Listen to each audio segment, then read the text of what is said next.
Peace, I'm Pop Master Fable, presenting you DMC's original B-Boy Foundations video. This is an instructional video which covers all the main elements and ingredients of the dance. We go through top rocking, drops, floor rocks, freezes, neck moves, etc. We cover the do's and don'ts of the dance, and we have some of the best B-Boys explaining and demonstrating the movements. Featuring in this video, we have Track 2 from the original Star Child of Rock, Mr. Freeze from the legendary Rocksteady crew, and B-Boy Fever 1 from DVS, Down with Vicious Styles.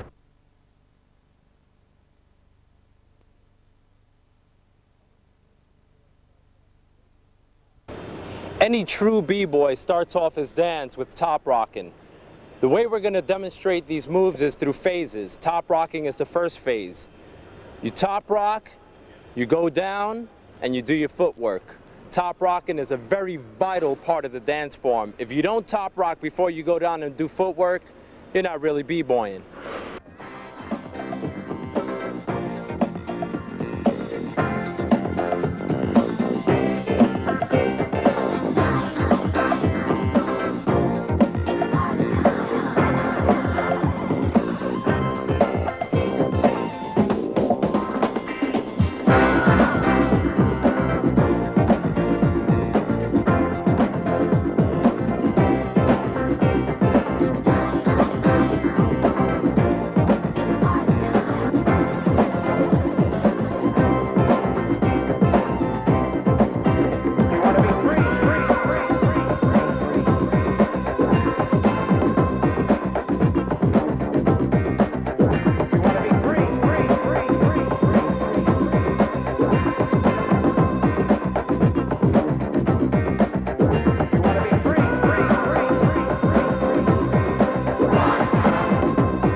We're going to go back to the basic. Boom. Notice how I'm bouncing up.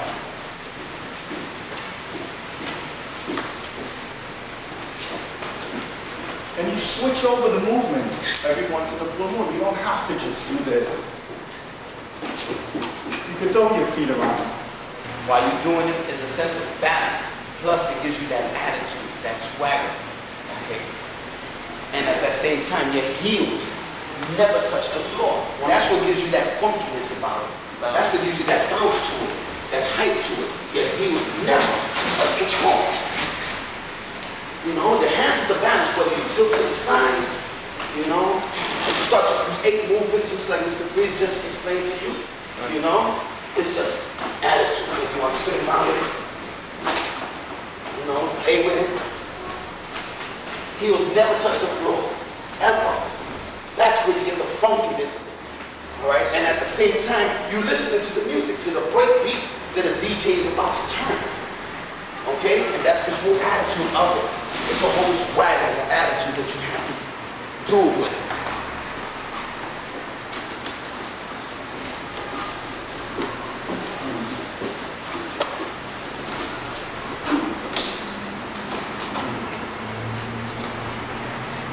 And that's a simple way of up-rocking. The one thing I'd like to do is break down step by step this particular motion. And I want to do it with counts. Typically, when we first started to dance, many of us, we didn't get into counting 1, 2, 3, 4, 5, 6, 7, 8. 2, 2, 3, 4, 5, 6, 7, 8, which is a traditional way that dancers usually figure out choreography or movement. I'm going to do it that way because it's actually something that we've learned throughout the years and it's extremely helpful. If I were to do it in counts, I would say that I would start off with 1 and 2, 3 and 4, 5 and 6, 7 and 8. What's happening is your right leg is pushing outward, crossing over. Okay, so it goes and 1 and 2 and 3 and 4. So it's and 1 and 2. Your right foot is replacing the place where your left foot was. I'm going to demonstrate that once again. It goes 1 and 2. See, now your right foot is where your left foot was. Once again, 1 and 2, 3 and 4, 5 and 6, 7 and 8. 1 and 2, 3 and 4, 5, 6, 7 and 8. 1 and 2. 1 and 2. 3 and 4, 5 and 6, 7 and 8. 1 and 2, 3 and 4, 5, 6, 7 and 8. 1 and 2. 1 and 2. 3 and 4, 5 and 6, 7 and 8. 1 and 2, 3 and 4, 5, 6, 7 and 8. 1 and 2. Once again, demonstrating the top rocking, you're going 1 and 2, 3 and 4, 5 and 6, 7 and 8. Another thing that's done is, I believe that the roots of it are more from Brooklyn. And that's when guys do certain different types of shuffles. I'll demonstrate one. It goes 1, 2, 3, 4, 5, 6, 7, and 8. What you're doing is you're kicking on 1. It goes 1 and 2. So what's happening is kick. It goes 1 and 2. This foot, it looks like this foot is swinging out and kicking this one out of place. But it actually isn't touching it at all. It's kind of an illusion. It's like switching off. Okay? 1 and 2, 3 and 4. See, it's like, it looks like this would be knocking this leg over, but once again, it's not touching it. Let's break it down slowly. 1 and 2, 3 and 4, 5 and 6, 7 and 8.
had just finished covering different styles of up rocking. Now what we want to try to get into right now is different forms of b-boy rocking. When drops, it's considered b-boy drops, where it leads into the breaking movement, the actual floor movement. Anytime we do this, that's one part of the dance. You cannot get from this to this without the middleman. I'm making up words, but that's what it is. Transition. The transition. I gotta be able to do the sweep in, or the back sweep in, or the corkscrew in. Listen to get into this. If you don't have any of these ways of getting in, you can't do it. You cannot just jump into something. All these movements start from the takedown. From the up, to the sweep, to the back sweep, to the corkscrew, to here. You need those basics to get into this.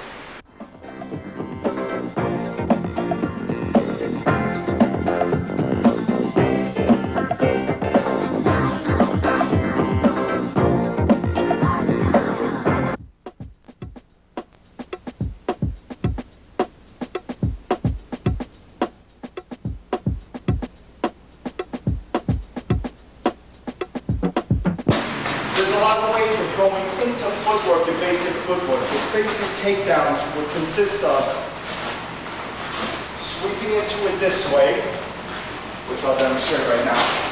This is your basic up style, sweep. You have your basic up style, back sweeping in. So, if I break it down for you and go slower, with the basics of the front sweep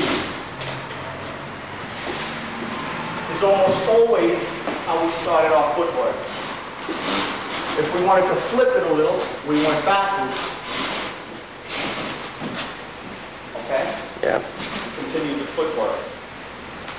Backwards, always with the steps on top. Boom, boom, boom, boom, boom. Backwards. Step out. Okay? There's so many different variations, but we're hitting with the essential, straight basics. Everything I do, when I'm going to go down, I have a fundamental basic. If you notice, when I do the first front sweep, this hand is always here. If you look at any of my tapes, that shows you've got style. When you go down, even if it's for that split second, that hand shows your styling. When I do the corkscrew, I'm froze. Each movement is like bang, bang. Okay? Very, very important. You're not just throwing a gymnastic step or an acrobatic move. You are moving these steps to a beat.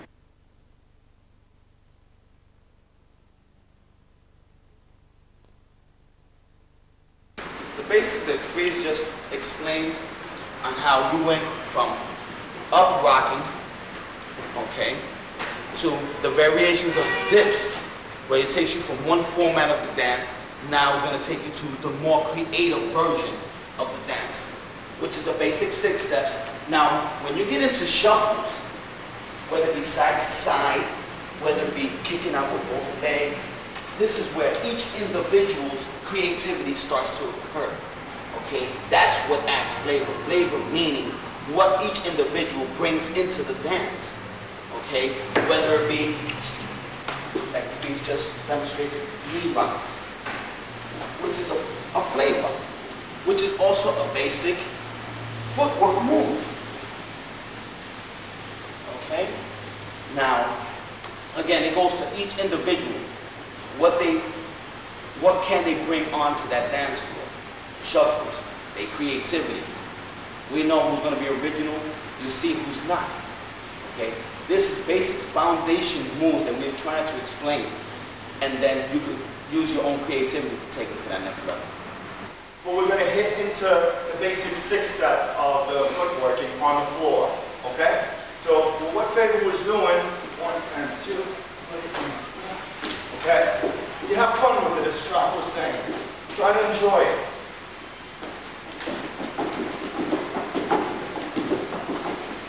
Now, as I went down, you heard that.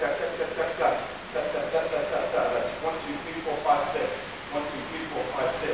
You didn't hear 1, 2, 3, 4, 5, and 1, 2, 3, 4, 5, 6, 7. Very important.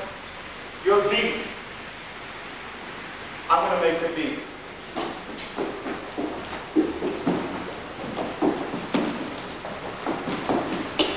You hear that? Just like a top dancer. Very important. If you're doing a 6-step, it's got to be 2.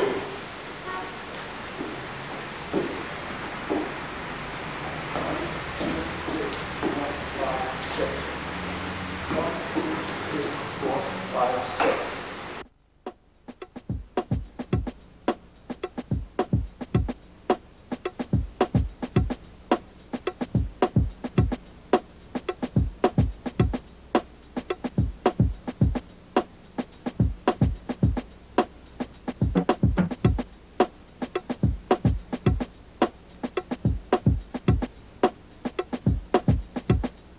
Very important. You're going to do the dance. Check it. Boom. 1, 2, 3, 4, 5, and 6.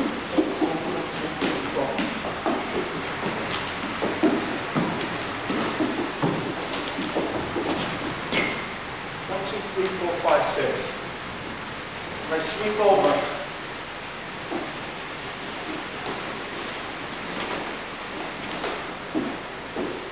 See my hands if I'm placing them? That gives the style. Very important. 1, 2, 3, 4, 5, 6. Spy, who I feel is the godfather of all b-boys. Because the basic foundation type movement that you have seen today actually comes from him. The 6 steps, the CC Rock, which is his crew called Crazy Commando. This flavor of dancing comes from Spy. Where did he live? He lived on Harrison Avenue in the Bronx, right off of Burnside Avenue, near 182nd. Not too far from Bronx Community College. I'm going to do off rock into a sweep into CC's. Here's the sweep. This is the CC's.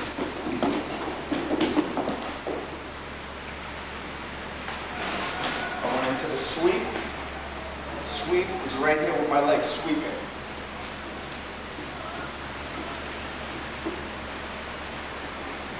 The CC part is extending your body all the way out. Okay? So, I'm going to take it back. Sweep.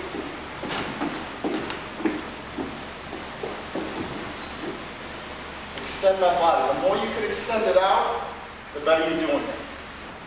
When you do the footwork, your footwork is another way of going into little shuffles and movements and freezes and spins. For instance, if I'm doing my basic 6-step, I now can get into different movements. Okay, that's when the flavor starts really coming out. Very important. Your 6-step is the base for all these to go into other movements. Okay. It always ends up here when you start going into a spin or anything else. Very rarely does someone stand up and start doing a spin. And the ones that do that, they got their own type of flavor, but it's very important, like in the Olympic Games.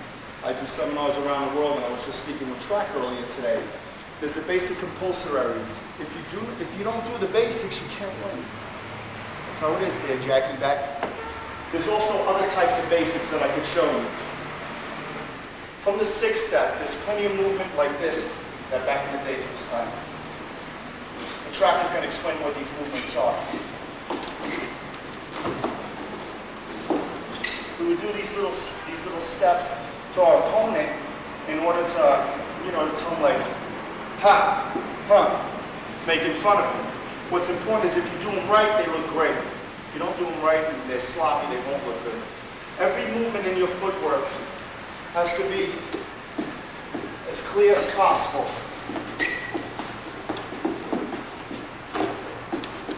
Okay? When we start hitting into other aspects of the dance, Okay? Again, we're keeping in mind the basics of the dance. Again, from the sixth step, we can go into other things. We can go for, I'm going to get a little more intricate on the footwork. We're doing the sixth step.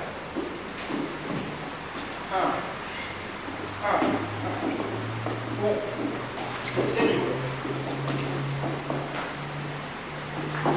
Okay? Very important that each movement is doing. Everything has to be understood. 1, 2, 3.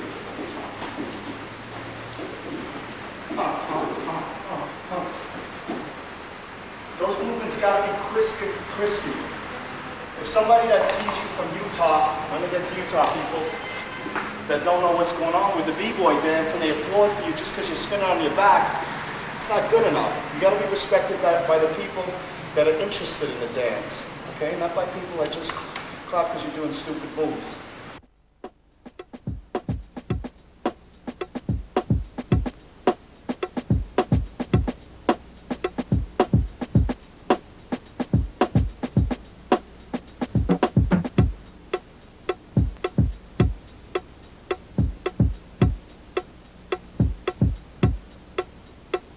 This is all forms of pauses where you want the crowd and your opponent to anticipate what's going to happen next. And then when the freeze starts to develop, it's a period to just finish explaining everything you have just done. So wait, tell me, what's that? It's called the Russian dance? That Russian part of dance is basically a pause type movement where you got it to your basic footwork, you're showing a variation. At the same time, you're pausing and you're thinking about how you want to end your routine. That's when you get into the freezes. The freezes is a period and ending everything you had just shown on that concrete. Those shuffle moves are very important. As I was saying, they go to the opponent. You're doing that directly to a person you're battling or for a crowd, of course. Very important.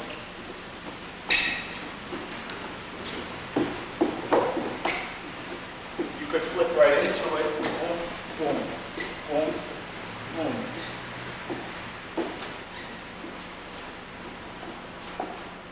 Okay? And just stop also, which was not very well done just now. Boom, boom, 2, 1, boom, boom.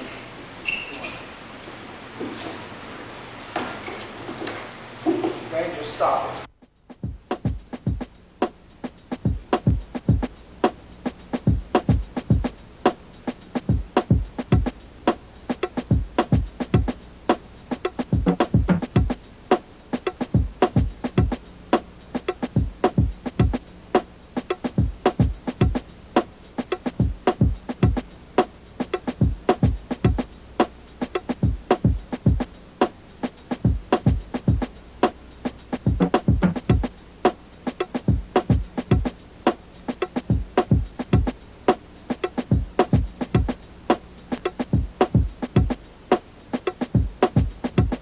Plenty of different pauses. There's basics. There's also some you could create on your own. From the top, I'll start.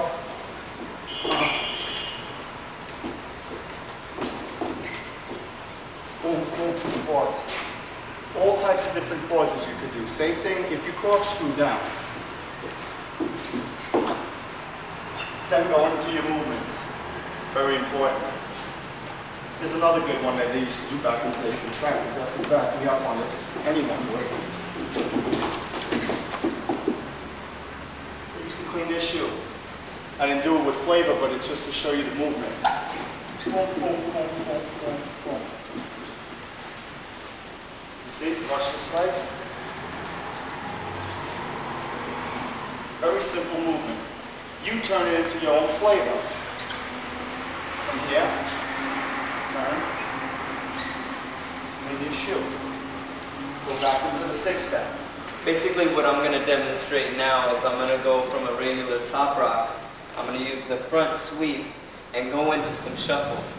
And the shuffles consist of a lot of different footsteps. And I'll demonstrate something similar to what Track was speaking of, which is called the Russians. So I'll do the basic up rock. Come down with the front sweep,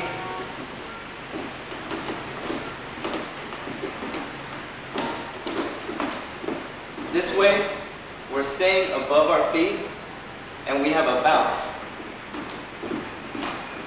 I used to do this back in the day. 2 hand. Sometimes we stop.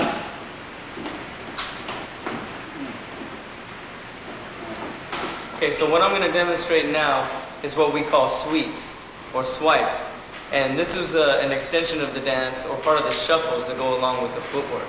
So what I'm going to do is I'm going to start off with the up rock or the top rock, which is the intro of the dance. We always start with that. So I start. Again, I'll start from the front. Come around. Now these. Those are like swipes. So the top rock.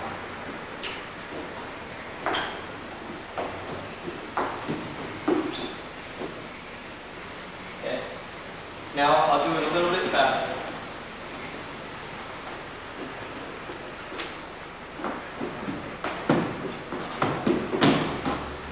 Okay? And then a lot of people, once they master the moves like this, they would reverse it or do it the opposite direction or do it with a little more flavor, one-handed so to speak. So this is what I'll demonstrate now. I'll do it from reverse. Start with my top rock and I'll go straight into it. 1, 2. Do it again. Start top rock. 1 hand.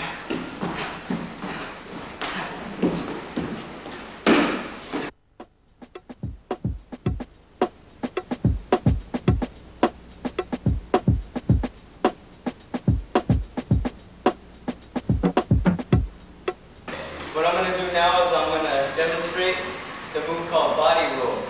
And I'm going to do body rolls from footwork. So once again, I'm going to start with the top rock. Come down from the front. Get my footwork. And I'm going to sweep right into a body roll.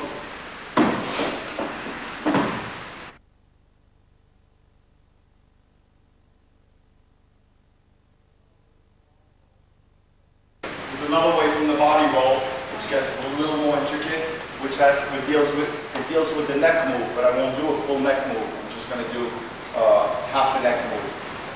The neck move has to do with going into it this way, and this is what touches on the floor, nothing else. It goes from one shoulder to the other. But we're not going to get into the full neck move yet. What we're going to do is exactly what he just did. What he just did was to do the roll, the body roll.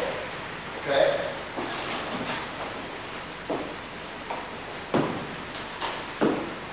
Okay? But from half a spin. The half a spin goes like so. I'll do the full speed first and then I'll show you slow it up. Do your basic 6-step.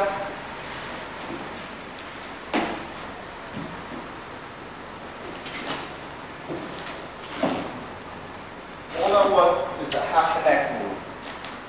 The neck move. Right hand or left hand, depending on if you're righty or lefty. Left leg is going to sweep out and up. The right leg is what's going to give you the momentum to go up. That's the motion of this. That's the original backspin. That's the real way you go into the first backspin that was ever developed was the form that you just done. Okay. With your body, with you have the With the arm, hand and you break it, and you break, and you go right underneath. Right. Because you're basically going to start off on one shoulder, hoping Right, to end that's on right. the other shoulder. Yeah. Okay. That is the original way Backspin. to get into the first backspin ever created. Right. Again, you're going into a neck move. There's different ways of going into it. There's the sweep, the basic sweep. You can do it from the top. Am I right? Excuse me. Backspin. Backspin. Let's see. Roll over. Freeze. You could also go into it backwards. Same thing. Whether it's frontwards or backwards, from this motion, when you're going into it, okay, your legs are in the air, all you have to do is extend your arms out, bend your knees, and that freezes there. If you don't bend your knees, it's going to bang. Okay? There's a lot of things you can do from that position.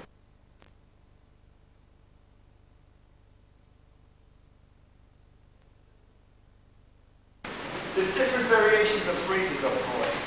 Track's going to interject. As I start doing the freezes, he's going to talk about what this is, okay? Makes no sense for me to keep talking and doing these, so I'll demonstrate and he'll say what it is. And he'll tell me to do different freezes and I'll do it. It's very important that every street dancer, be it b-boy, popping or locking, we all have basics in it. You got to know these names. Okay, because one day producers and directors are going to know it, and when we go into, auditions, if a director tells you to do a chair, or baby, or Skeeter Rabbit, and you're a street dancer, you don't know what it is, then you look like a retard. Okay? Always lead into it. Show the transition, exactly. Into a chair move. Again, one of the most popular moves, one of the first freezes ever held. Okay? Who made that chair up? The chair was invented by a guy named Rob from Zulu. And this was like in 1976. Always lead into it. Show the transition, exactly. Into a chair move. Always lead into it. Show the transition, exactly. Into a chair move. It's a basic 6 steps. We're going to lead into another style of freeze, which is called a baby. Okay? That's a baby right there, where your body's completely off the ground. Right now, what we're going to try to demonstrate here between Mr. Freeze and Fever is different forms on how you can take 2 different styles of moves and freezes and combine them into one longer type movement. Right, which they are called combinations, how you can combine 2 different movements into one actual move. So I'm going to go ahead and start off with the up rock. In the footwork.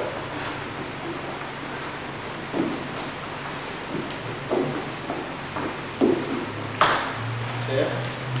Switch sides. Switch leg. Back.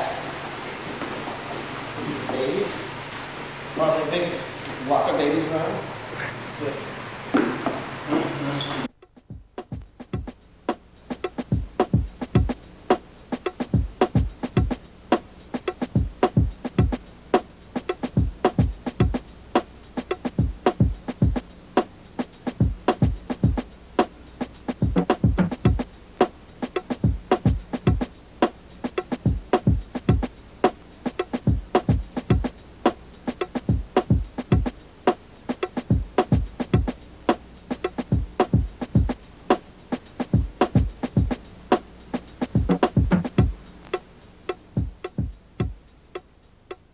And it's also very important that you hit your freezes, say, towards your opponent.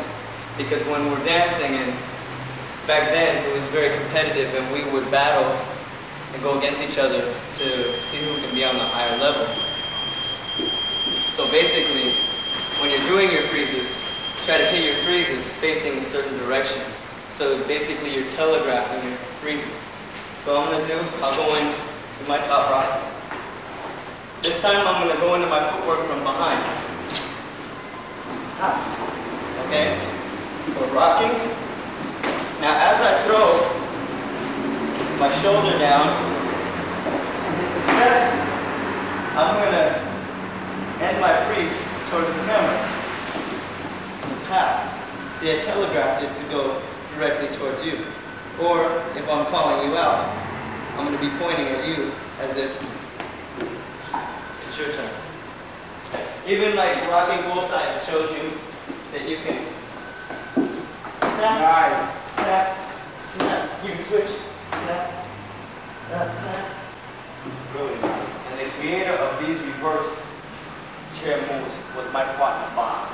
He took it to a level where it was passed down from him, from the creator named Rob from Zulu, and it was passed over to him, and he kind of took it to that next level where he generated the footwork and that finesse from one side to another. Okay, and I also seen it, but basically the way you went into it, you threw a half track. Right. Track meaning that you basically rotate either on the back of your shoulders or on your forehead, kind of like tracking around your head. Right. Another short secret to the transition between the two chairs. I can kick into a chair straight from the footwork. From here, now when I'm going to switch to the other side, I'm going to move on this arm, open my legs, and then cross them again. Now I'll go the opposite way. I'll go on this arm, open my legs, snap them shut. So I'm creating a scissor type movement with my legs. Pow, pow, and I'm rolling my head on the floor.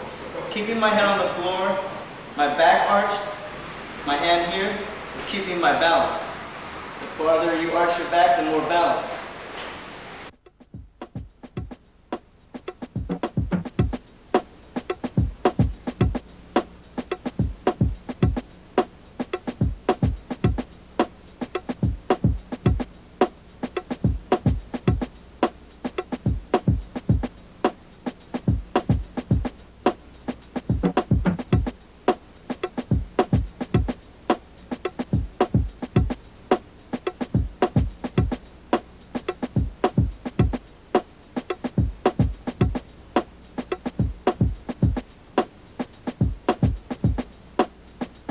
Right now, what you're just looking at are basic foundation type steps, okay?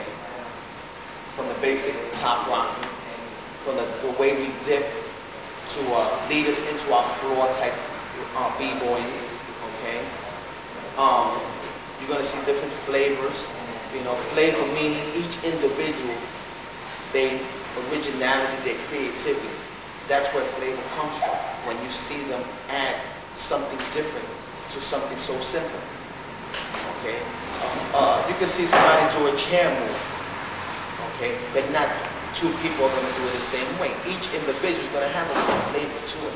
They're going to add what they feel, how they see it, how they interpret it. Okay? And we just want to get to the foundation on what b-boy is all about. Okay? And we basically we're almost covering the essence of what I've experienced in the years, in the early 70s, in 76 and 77. You know, watching this brings back a lot of memories because it's being done the way we used to do it. Me and my partners used to do it. The guys that I admire used to do it. It's being done correctly. If it's not done this way, then it's being done wrong. Then you're being explained wrong. Then what you are seeing is not the true form of b-boy. Okay? This is b-boy. This is not breaking. This is our style of b-boy. This is what we did. This is how we lived it. This is where our energies came out of. Right? This is our form of being original. You cannot duplicate it. You had to have lived it. You know. I see a gentleman like FIFA right now who's doing moves that brings back a lot of memories because it's done correctly. It's done correctly. You know? And that's the essence of it. It's the attitude he brings when he's on the floor. Okay? It's the body language, how he presents it. Okay? This is what separates a b-boy from a break. This is the true form. This is the foundation. Without this, there is none. There is nothing that you see out here that's being developed or is being done without using this format. This is the blueprint. This is the blueprint of what b-boy is all about.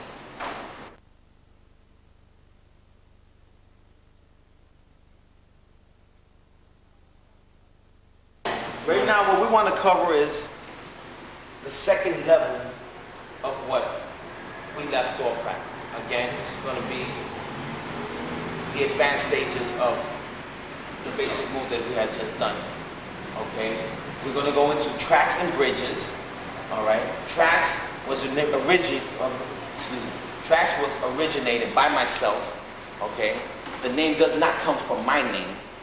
Okay? Tracks come from rotation around your forehead, almost leaving a mark around your forehead. The move was created by a mistake where I was doing a chair move and I wanted to do a continuous chair move where I could rock from left to right. And by mistake, I over-rotated. And while I kept trying to go back to my left, I kept over-rotating and found myself actually spinning around the forehead. Okay? My partner, my mentor saw it, liked it, and that's how that move became about. Right now, again, this is one of those moves that it's a compulsory move. These moves has to be done. I also stress that while doing this type of movement or any type of b-boy dancing, it's important that you have to listen to music. You have to let your body feel. You have to let it come from within. Music is what's going to bring all that energy out. Okay?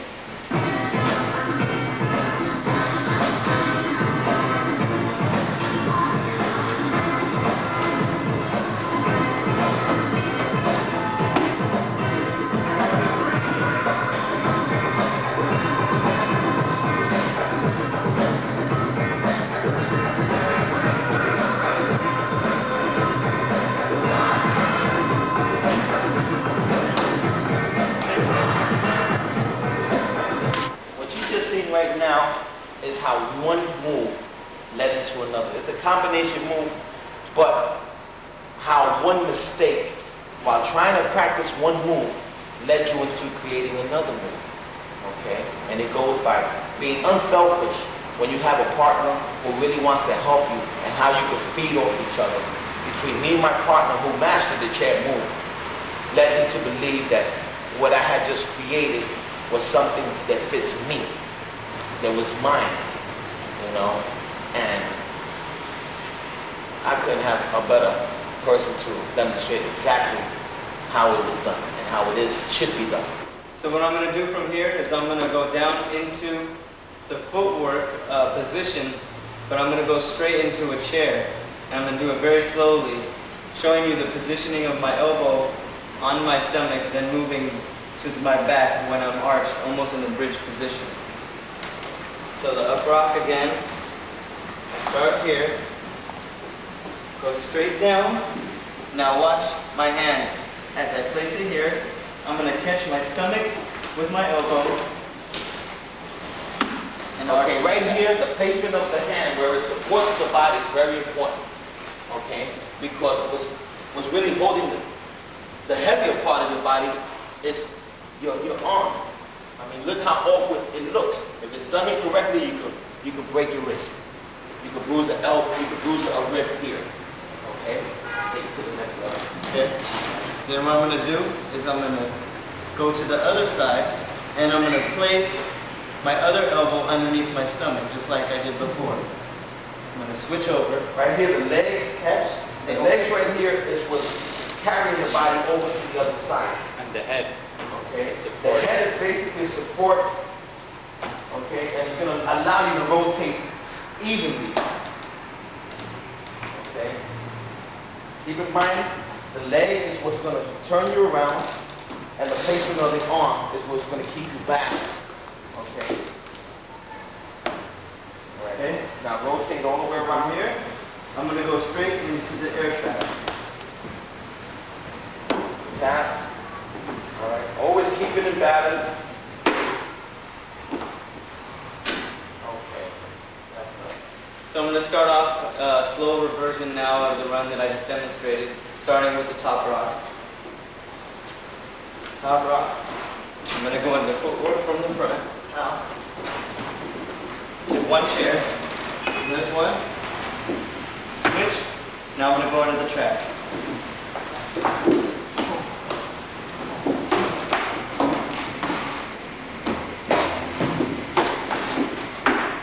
Those are tracks.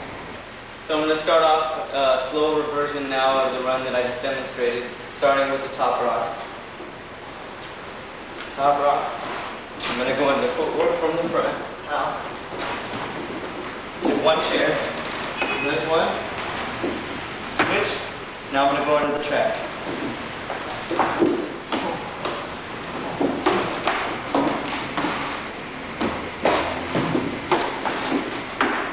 So I'm going to start off a slower version now of the run that I just demonstrated, starting with the top rock. This top rock. I'm going to go into footwork from the front now to one chair. This one. Switch. Now I'm going to go into the tracks.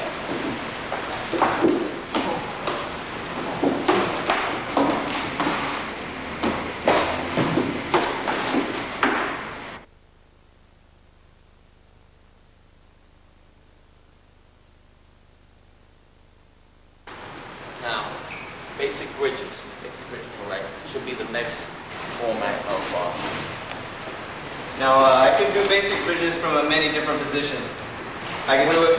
which is good because this move, as he said, could be used coming out of any position, whether it be your basic up rock position, your footwork position, from a freeze standpoint of view. You know, this is one of the basic moves that could be it could be used at any given time. Show me, what you can show is a variation of how you can get into it. I'll show you different variations. I'll start off with a very basic variation, and that's going to be coming from the footwork. So once again, I'll start with my top rock, move down into the footwork. I'm going to place my hand here, arch my back. That's a bridge. That's one variation of the bridge. You can go all the way through, go back into footwork.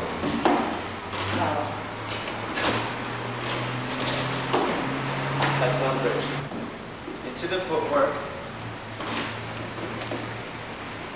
I'm going to place my hand here, arch my back. That's a bridge. That's one variation of the bridge. You can go all the way through, go back into footwork.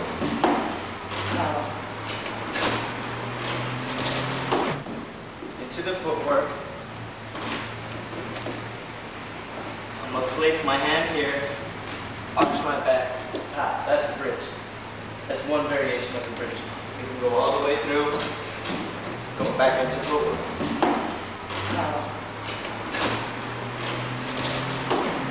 Another bridge also, you can do a bridge from a standing swipe.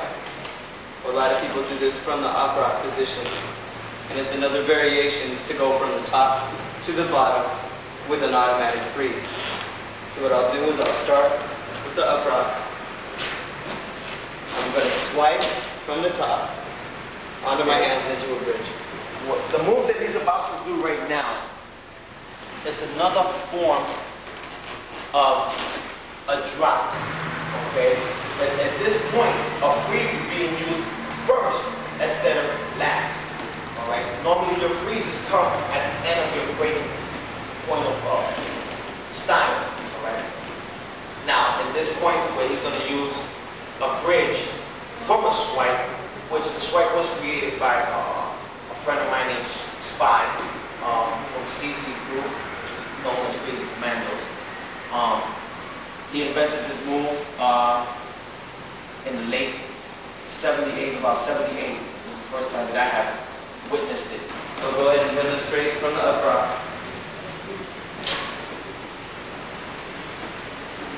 Keep the swipe. I'll put a little different variation. I'll take my hands away so I'm using my head for the bridge. We get one low lane.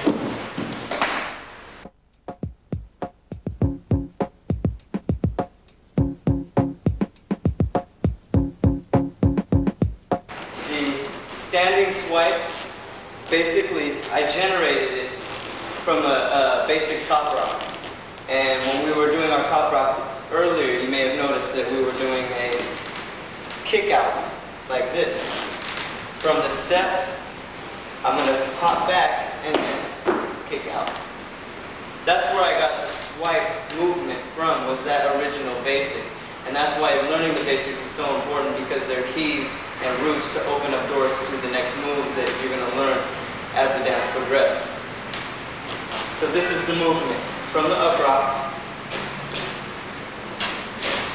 to this, and it's going to evolve to this.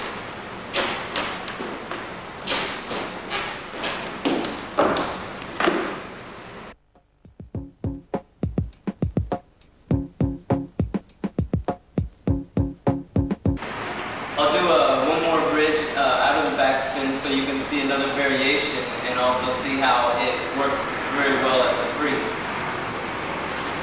I'm going to start off very basically with the up rock, come down into footwork,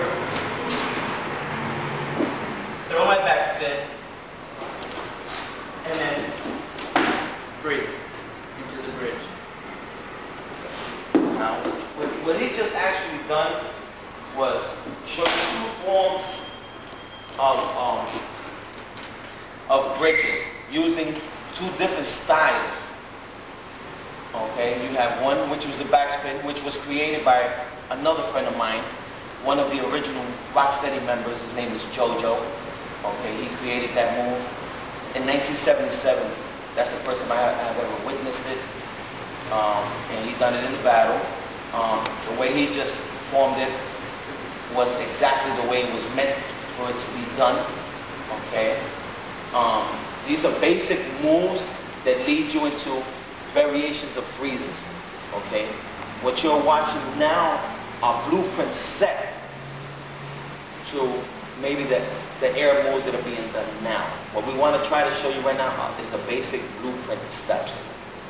All right, to the next level.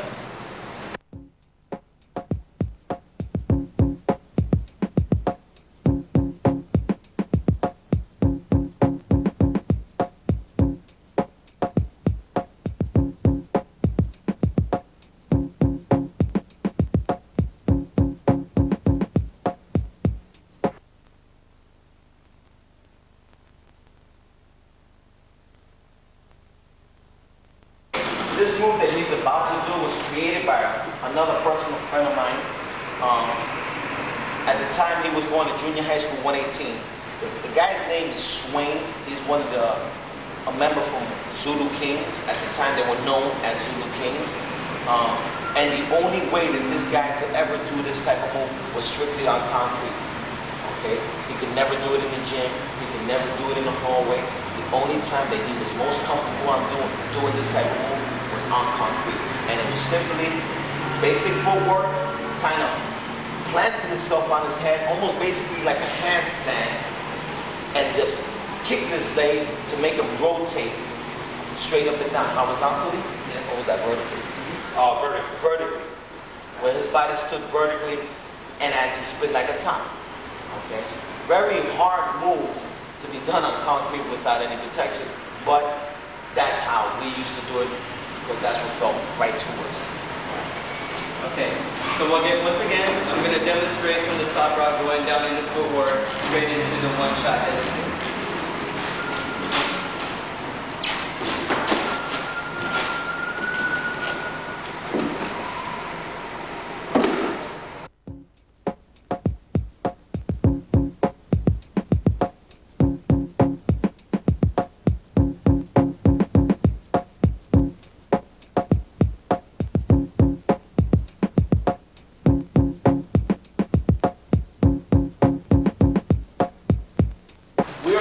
Right now, one-shot head spin. Terminology for that is because you get on your head, you tap off one time, and you spin as much as possible. Okay? The name that we used to call it, we call pencils, because it actually looked like you take a pencil, stand it on the eraser, and spin it. You know, being that your head at that point was an eraser, and you stay straight up at a vertical angle. And you tap off one time, letting your body rotate as much as you can for as long as you can. Okay? This is an original form of how a head spin is supposed to be done.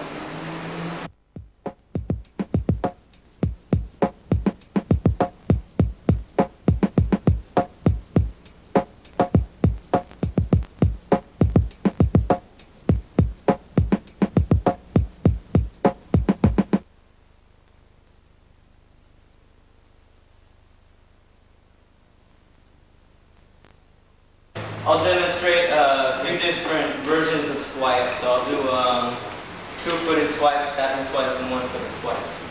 So I'll go ahead and start off with my top rock, which is building up.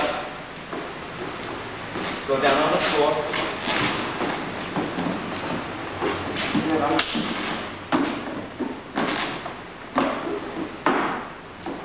And you can also do one-footed swipes. And the one-footed swipes can be done coming from behind. And I'll jump straight into these swipes. These are a little more powerful and something that you might see people doing today. So I'll do my top rock.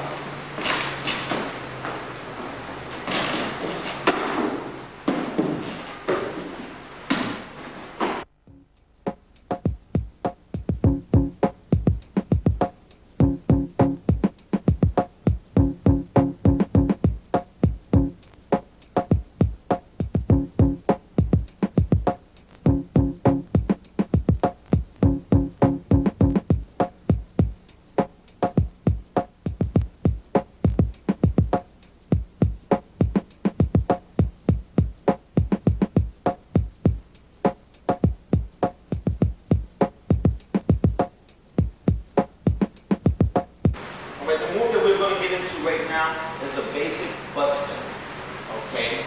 Which is basically, you're gonna plant yourself on the seat of your pants, okay? Whip your leg in a way where your body, the whipping of your leg is gonna make your whole body turn and spin on your butt, okay? The first guy I ever seen do this and master a move like this, where he could take it from his butt to his back to his head, was Jimmy D, the vice president of the original rock star. Start from the top rock. As I come down, I'm going to go directly on my butt.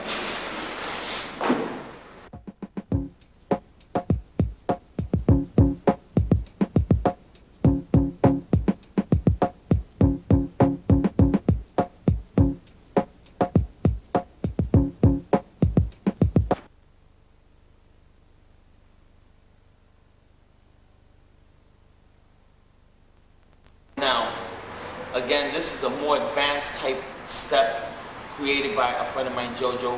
We know it as a basic backspin. All right, a lot of moves has been created just from this basic move alone. Okay, what I want Fever to do is maybe demonstrate how you get into it and the rotation of your body. Why is it called a backspin? Because you're actually spinning on the middle part of your back. I'm going to start with my top rock. Move into the six step. When I get here is when I'm going to dive into the back.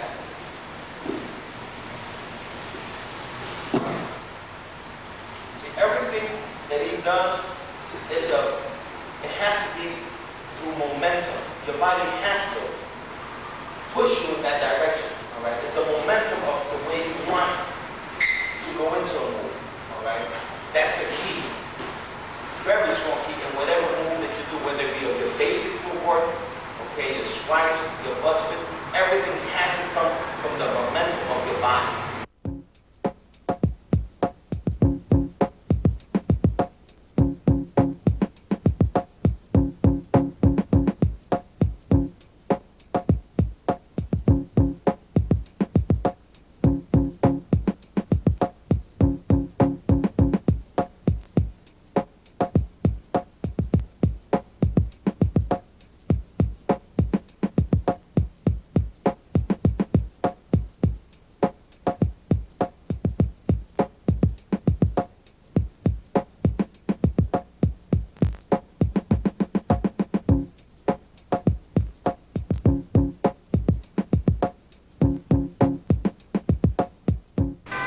One thing I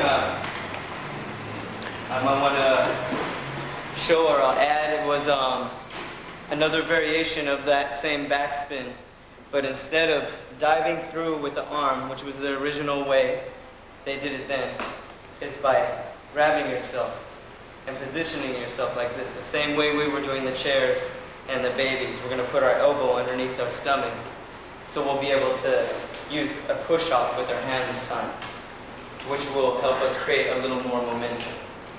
So the same way, top rock. Dip down into footwork. Instead of me throwing my arm through, this time I'm going to position it where I can hold my body up, keep my legs up in the air, and push up. And that's going to create a little more momentum, being able to grasp the floor. And basically what I'm doing at that point, I'm coming out of my footwork, and I'm twisting my hands like this up on the floor, as if I was twisting the top of a jar. Watch my hands.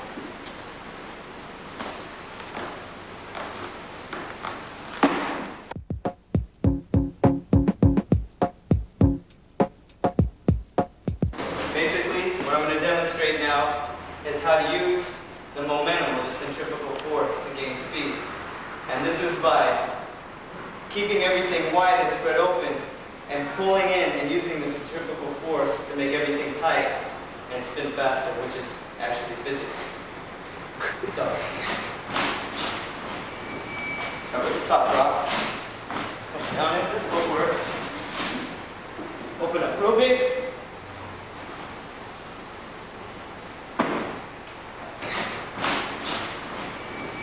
Start with the top rock, come down into the footwork, open up real big.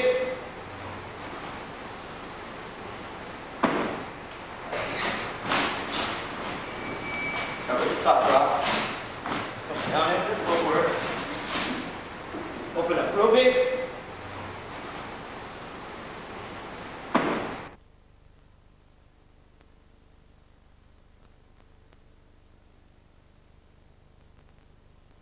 This is the original form on how a turtle was invented, okay, was created. All right. A friend of mine named Mongo Rock, an original member of TDB Breakers, B-boys at that time, / TDK B-boys, created this move. And it's basically where it's almost like a chair move, but no, it's almost like a baby type move, but this time your elbows are confined to the middle of your body, you know? In the middle of your body, and you're carrying the weight, almost carrying dead weight. You know, like you're paralyzed from the base, waist down, and you're trying to get to the other side. Okay. You also, you have that look of a hump, almost like a turtle, because you're humped over, and it looks like a shell. Alright? And that's how, basically how this movement was created. Alright? Again, it was created by a gentleman named Mongo. I mean, there's a lot of people that look at it now and consider this type of turtle, they call it a roach, all right? Because actually you're just crawling off the weight from everything, okay? But this is the truest form of a turtle. This is how it's actually done, okay? Demonstrate once again from the top rock, always from the top rock. This is the intro of the dance. Beautiful one. Stop, please. Can you turn sideways? Bingo. That's the way it was done.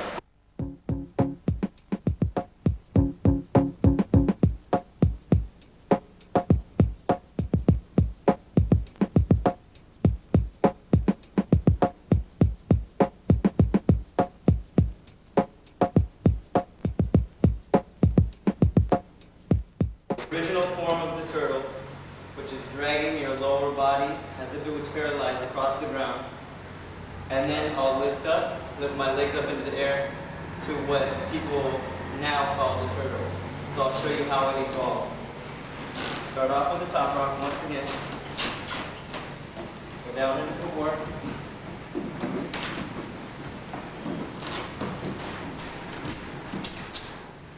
Lift up.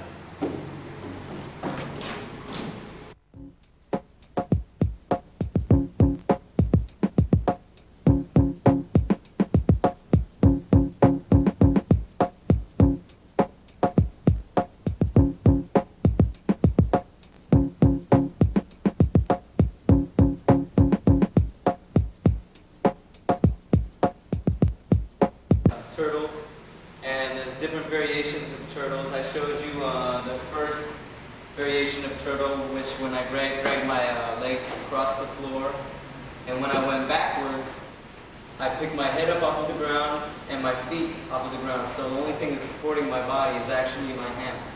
And I rock my body back and forth to take weight off of my hands. So when the weight is off of my hand, it allows me to take a step. So what I'll do is I'll start from the top rock. And the footwork.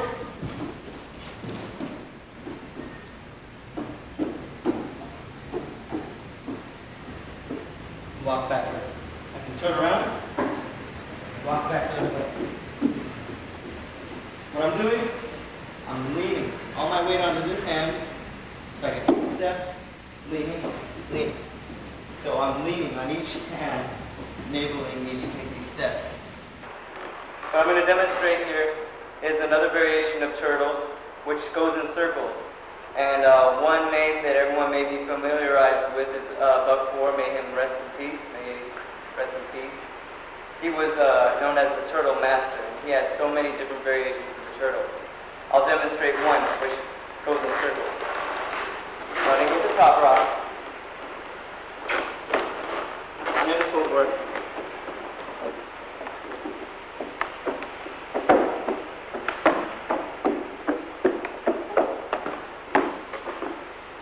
Turtles. Starting with the top rock. And then footwork.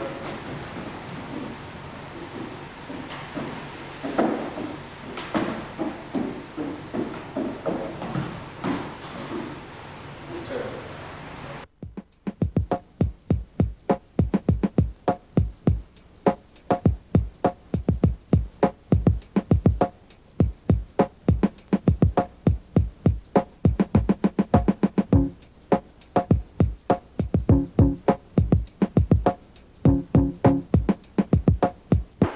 Now, there's also turtles where you can take steps. You can tap the ground in front of you. You can do it to a rhythm, or you can simply just tap out in front of you. Basically, start with my up rock, kick in the footwork, and then tap, tap, tap, tap, tap, tap, tap, tap, tap, tap. Those are basically different variations of the turtle. You start with my up rock, kick in the footwork, and then tap, tap, tap, tap, tap, tap, tap, tap.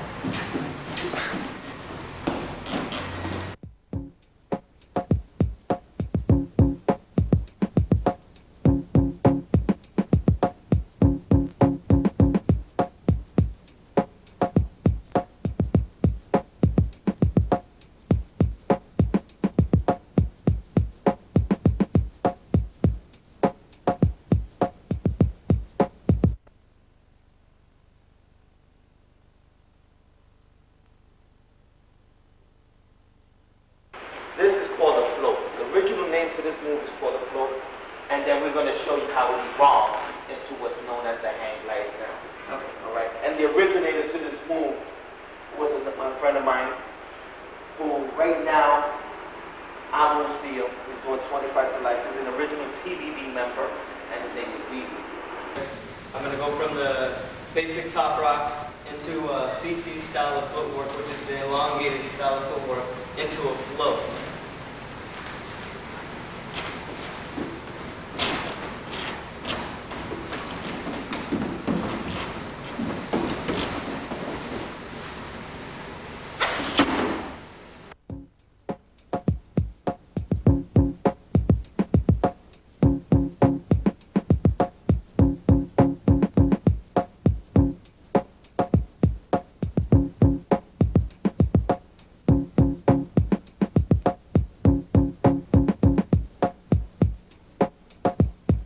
Now, this was the foundation of what's known as today as a hang glide. All right, this we called it a float. Later on in the years, as the breakers, not the b-boys, changed the terminology of it. Okay, and it's considered as today, as we speak, it's considered a hang glide. okay, which was perfected by Matthew from New York City Breakers, Glide Master. And I'm going to demonstrate this move the exact same way that I did the float. I'm going to do the up rock into the CC style of footwork, which is elongated, long style of footwork. I'm going to throw my arm underneath to place myself, and with the hand glide, you use the extra hand as a tool to push you and create more momentum. Okay. So, start with my top rock. Now,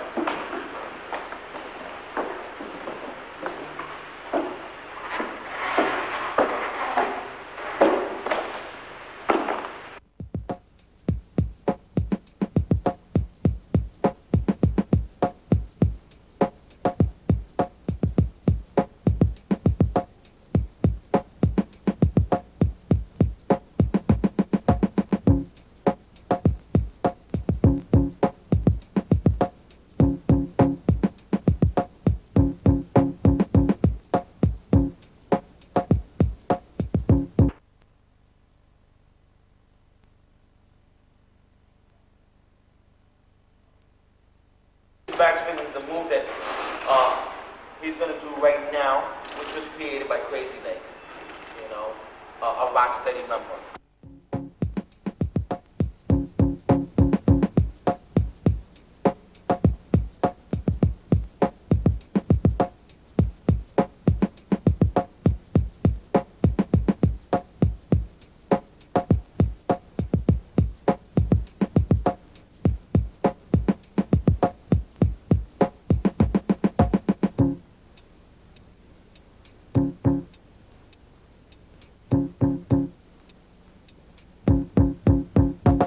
so now I'm going to demonstrate the continuous backspin, which is created by Crazy Legs. And I'm going to do it in a slow motion variation, so you can see the step by step, the moves as I go. Start from the top rock. Come down into footwork, pow. Go around. Place your hand underneath. Hold your body up. Spread your legs. Spread your back. Catch one more time. Catch. Catch. Back. Come down into footwork. Pow. Around. Place your hand underneath. Hold your body up. Spread your legs. Spread your back. Catch one more time. Catch. Catch. Back.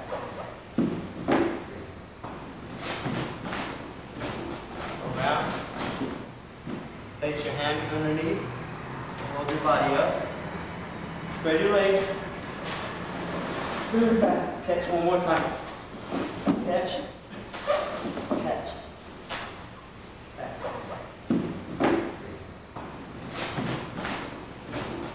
Around. Place your hand underneath. Hold your body up. Spread your legs. Spread your back. Catch one more time. Catch. Catch. Back. Now I'm going to show you the continuous backspins, which later on was known as the windmills. And this is the same variation without the hands, without holding myself up. And all the momentum is going to come from the torso, the whip. I'm going to keep my legs spread open, and I'm going to whip my upper half. My legs are just going to follow. I keep my legs perfectly still the whole time. Start off.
street variation, how it was invented by JoJo, how it evolved into what Legs called it a continuous backspin, into as where it's known as today a windmill.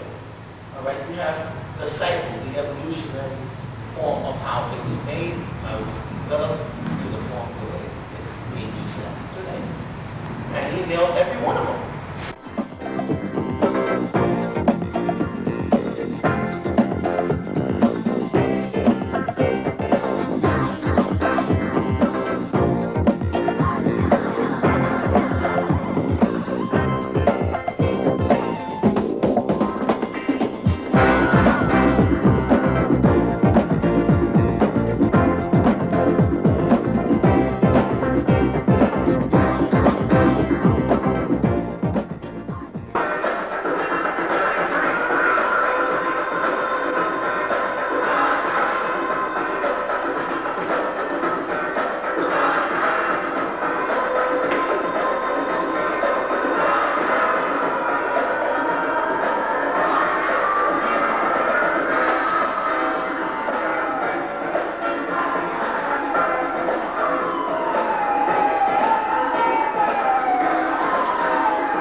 So for the record, a historical b-boy like you, I'd like to know, first off, what were you known as? What was your alias? And when did you start b-boying, and who were your inspirations? Well, at the time of my b-boy era, I was known as Track 2. The year that I was involved in it, or I became associated with it, was in 1976. The place was in 178th Street on Washington Avenue. It was a building that I used to live in, which became abandoned, all right, with some guys coming over, because they used to see girls around the neighborhood, like Boz and Blue Eyes and Batch and Abby. These guys were my mentors. These are the guys that I first seen do the dance. These are the guys who inspired me.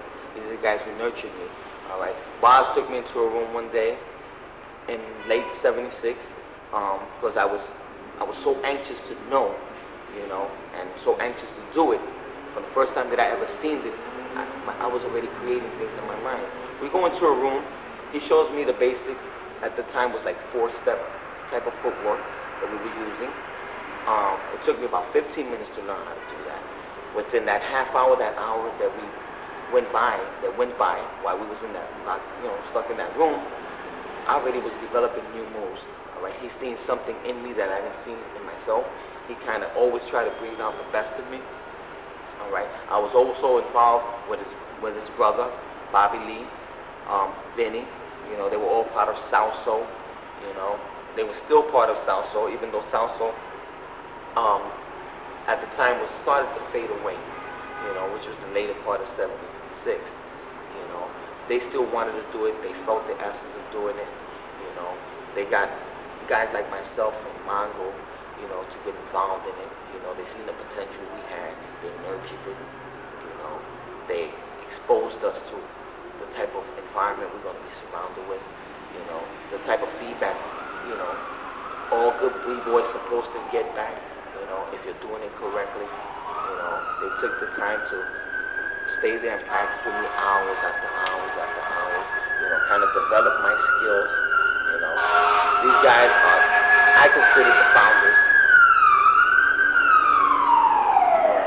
These guys that I talk about, and I mention the guys that I admire, such as Vinny and Bobby Lee and Blue Eyes and Boz, who was my teacher, okay, and Batch and Abby, all original Salso members, all original first Hispanic b-boy crew to ever be created, as far as I know.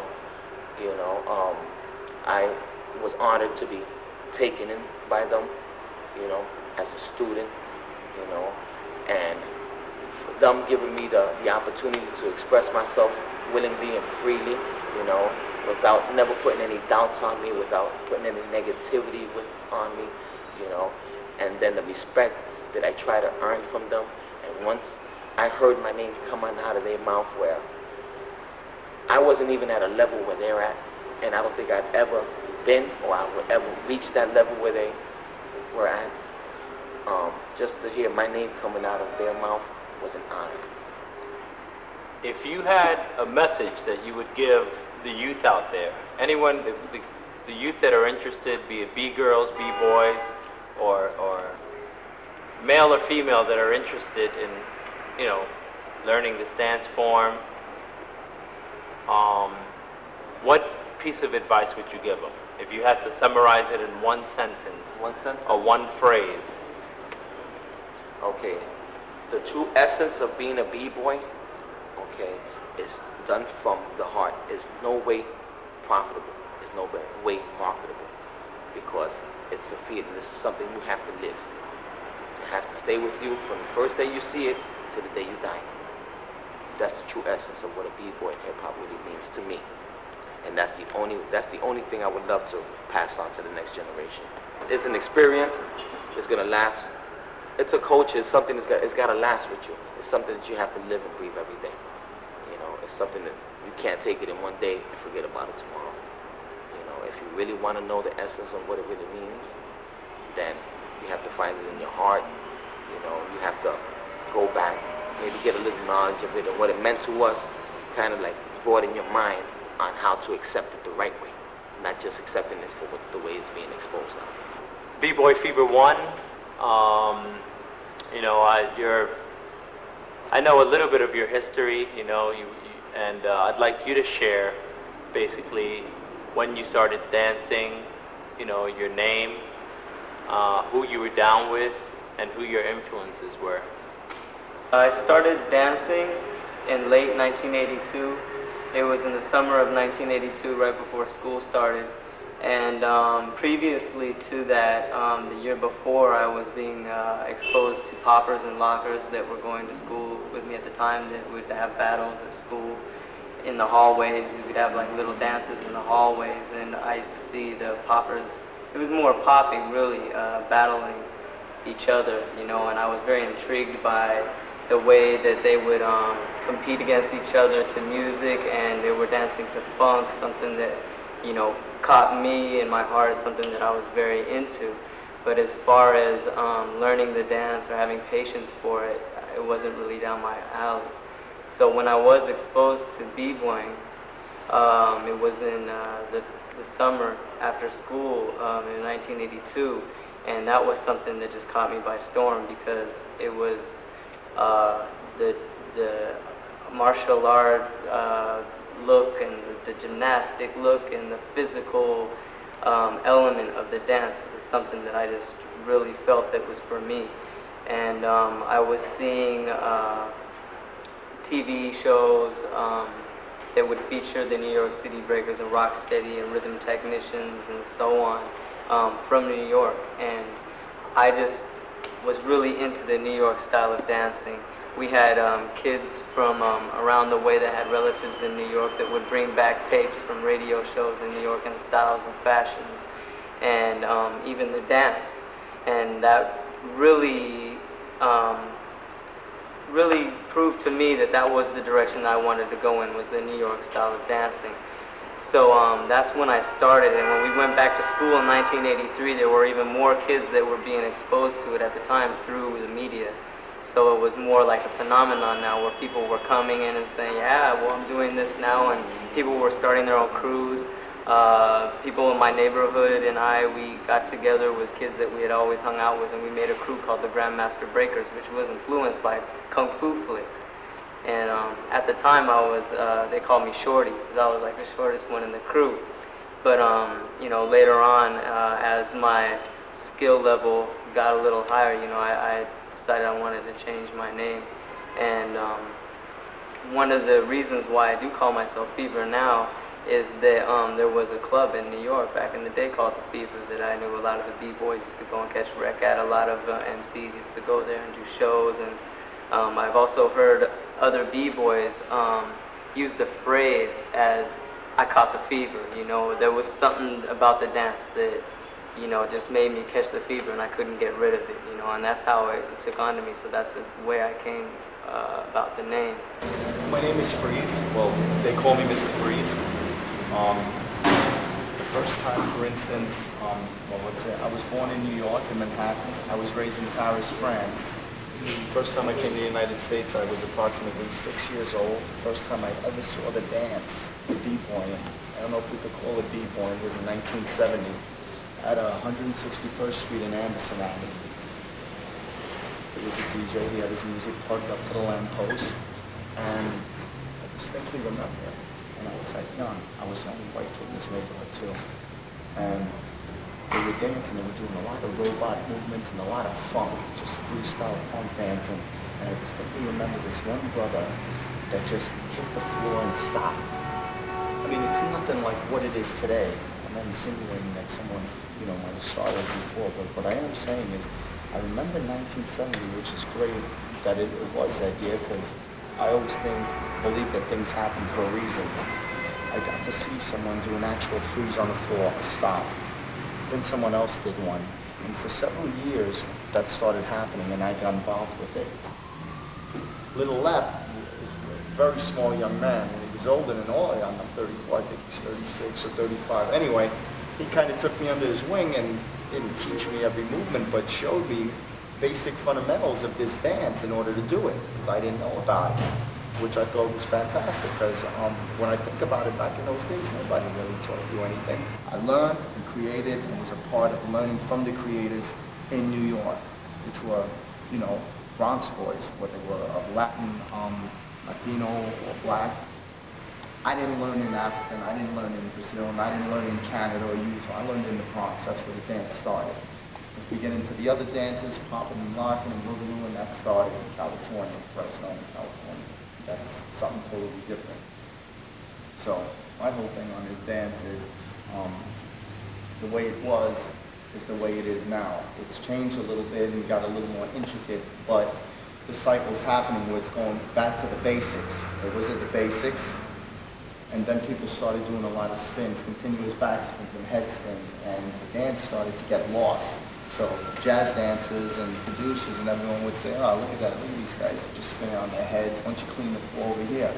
And I can understand them. Just because you turn it on your back of your head doesn't mean you're doing it, you're not dancing.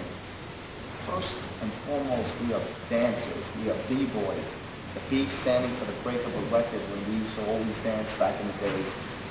They used to wait for the break, and when that breakdown would come out, we would go nuts. And that's where the beat comes from the b-boying.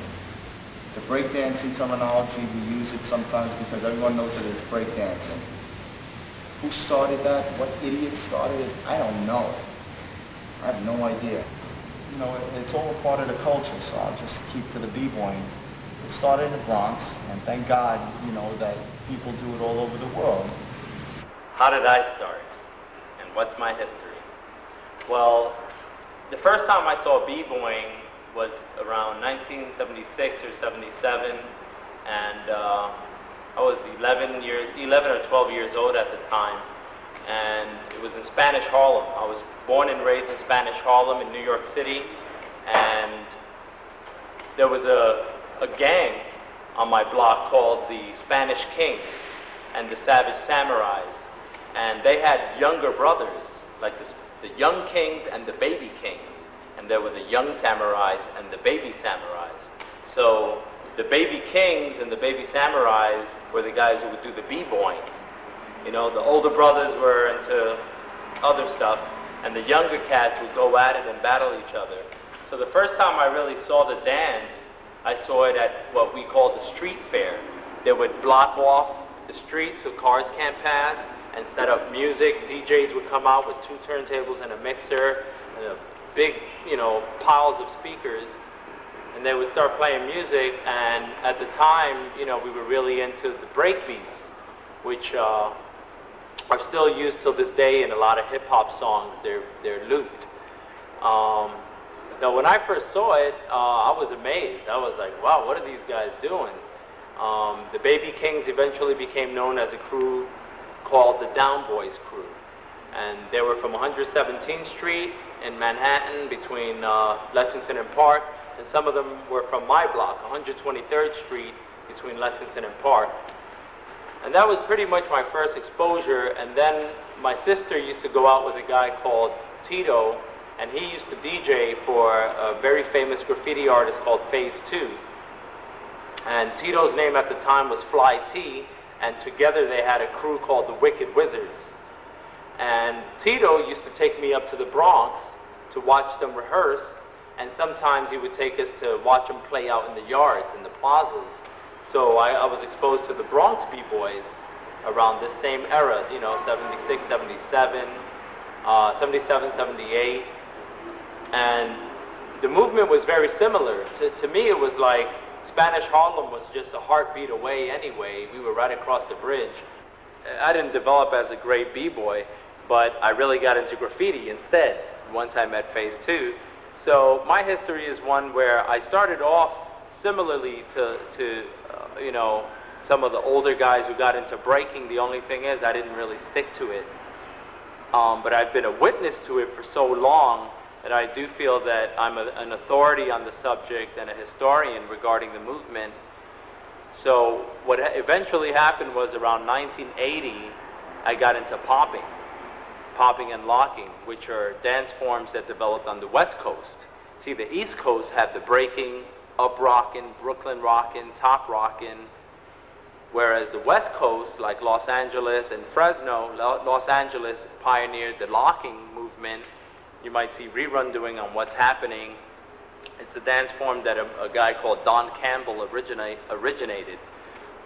And then the popping, or the electric boogie, or the complex robotic movement was pioneered in Fresno, California, by guys like Boogaloo Sam, Popping Pete, Skeeter Rabbit, the original electric boogaloos. And what happened was it was kind of like a bi-coastal, you know, exchange where some of their influences came our way and ours went over there. And I started getting really heavy into popping and locking around 80, 81, 82, and that's really how I became known. I became known as, I guess, like one of the pioneers on the East Coast of this dance, and always had an interest for hip-hop culture in general. So that's a brief breakdown of my history. I'm a supporter of hip-hop culture all the way around, and I'm activist, you can say, of the culture, a historian, and I hope that this videotape has been quite educational. For those of you that are looking into this culture, don't just study the dance. If you want to get into the dance, that's great, but learn everything about it. It's a complete package. Each of the elements complements the next. You know, back in the days, it wasn't like a breaker didn't do graffiti. You had breakers who did graph, you had graffiti writers who were DJs, and you had DJs who were MCs, and sometimes you had guys that did all of them. So this is, what we're doing is we're celebrating life, just like our ancestors did. It's nothing new. You know, back in the pyramids you have hieroglyphics. Today we have graffiti. It's our modern day hieroglyphics. Back in the days you had the drummer banging on the drum. Now we have the DJ setting the pace for us. He's our drummer. You had the chanters chanting about what happened in the tribe that particular day, what have you. Now we have the MCs who are giving us stories, you know, hitting us with metaphors, similes, talking about their life, their experience. And of course, we still have the dance. And the dance is cyclical. The spirit has taken another form, and here we are. Hip-hop culture, real, true, original b-boy flavor, and you're catching it here on the official DMC B-Boy Foundation, original B-Boy Foundation videotape. Let's keep it real. Peace. Thank you, Fable. Now don't forget out there, B-boys and B-girls do. Top rock and footwork. Be original. Use the basics, but add their own flavor. Always give credit to the mentors and dance on beat. B-boys and B-girls don't bite. Use helmets. Use silicone spray because it messes up the floor for other dancers. Or use the word breakdance. You've seen the foundations, now it's time to put them to work. DMC invited Fable and friends to the 1998 US World DJ Championships. Now meet Popmaster Fable, Sweepy, Fever One, Jazzy J and Alien Ness in a showcase designed to demonstrate all aspects of the B-boys at work and play.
If you're watching this great DMC The time when